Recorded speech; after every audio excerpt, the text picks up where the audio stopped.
Hi అండి. Evening snacks అప్పటికప్పుడు 10 నిమిషాల్లో చేసుకోగలిగే ఈ కారపూస ఎలా చేయాలో మరి ఈ వీడియోలో చూసేద్దామా. చాలా ఈజీ అండి. ఈ కారపూస చేయడానికి వంటే రానవసరం లేదు. ఒక్కసారి వీడియో చూసి నేను చెప్పిన విధంగా మీరు చూసి చేసినట్లయితే చాలా ఈజీగా కరకరలాడే కారపూస మీ సొంతం. ఇప్పుడైతే ప్రాసెస్లోకి వెళ్ళిపోదాం రండి.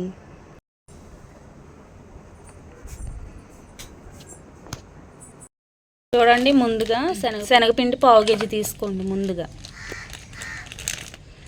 రుచికి సరిపడినంత ఉప్పు, చిటికెడు ఫుడ్ కలర్ ఆప్షనల్ అండి. ఇప్పుడు ఈ మూడు మిక్స్ అయ్యేలాగా మిక్స్ చేసుకుందాం.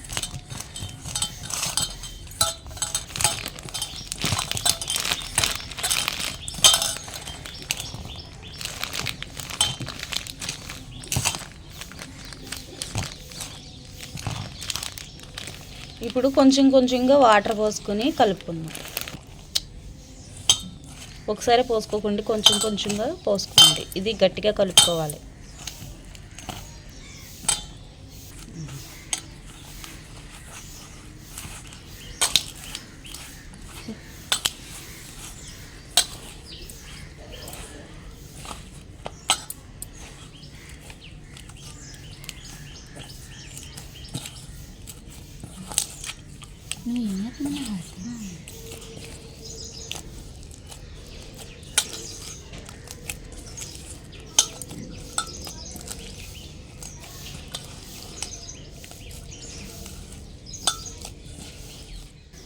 ముందుగా కడాయి పెట్టుకుని ఆయిల్ పోసుకుందామండి.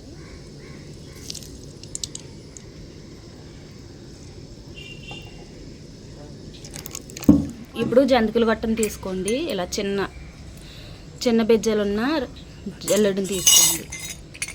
ముందుగా ఆయిల్ అప్లై చేసుకోండి. చూడండి, ఇలా ముద్దలా చేసుకుని జంతికల గట్టంలో పెట్టేసుకోవాలి.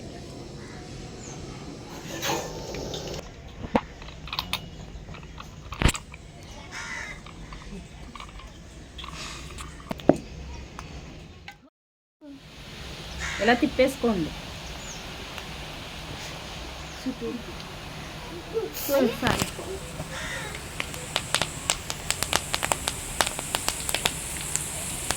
ఇలా కరివేపాకు వేసుకోండి.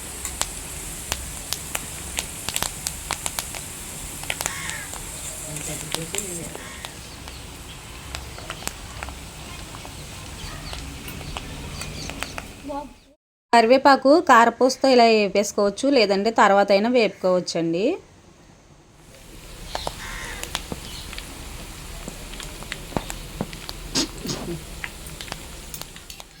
కారపూస వేపుకునేటప్పుడు హై ఫ్లేమ్లోనే ఉండాలండి. లో ఫ్లేమ్లో అస్సలు ఉండకూడదు. ఎందుకంటే ఇది శనగపిండితోనే చేస్తాం కదా. సిమ్లో పెడితే మనకి ఏమవుతుందంటే నూనె పట్టేస్తుందండి.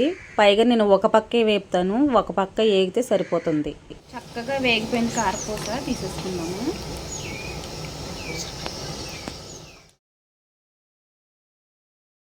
రెండో వాయి కూడా వేసుకుందాం. చూడండి, ఇలా గట్టిగా తిప్పుకోవాలి. ఇలా గట్టిగా తిప్పుకుంటే నూనె అలా తిరుగుతూ ఉంటుంది. మనము కారపూసని పిండేసుకుందాం. ఇందులో పడిపోద్ది.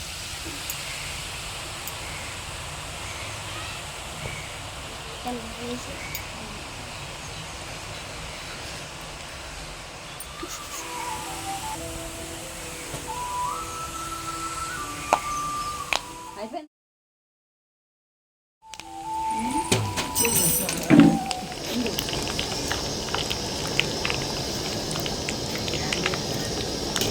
ఇలా తిప్పుకుంటూ ఉంటే మనము ఇంకో పక్కన వేపుకునే అవసరం లేదండి, చక్కగా వేగుతుంది.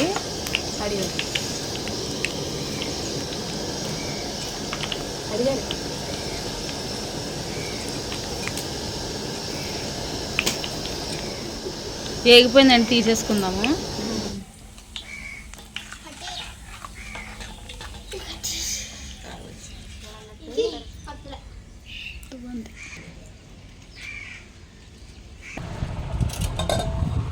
తిరగలేదానికి అంతేనండి, ఎంతో ఈజీగా కారపూస అయితే రెడీ అయిపోయింది.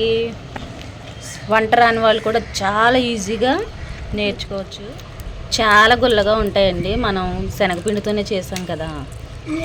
చూడండి, ఇప్పుడైతే టేస్ట్ చూసేద్దాం.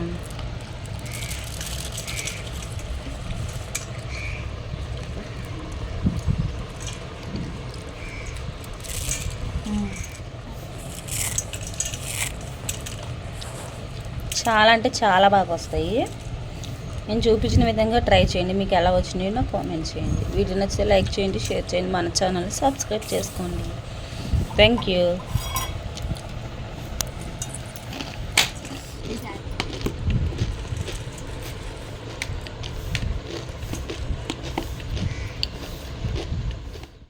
ఈ కారపూస ఎయిర్టెడ్ డబ్బాలో వేసుకోండి, బయట ఉంచితే మెత్తబడిపోతాయండి. అలాగే మీకు ఒకవేళ కారంగా కావాలనిపిస్తే కొంచెం కారం తీసుకుని పైపైన జల్లండి, కారంగా ఉంటుంది. Thank you.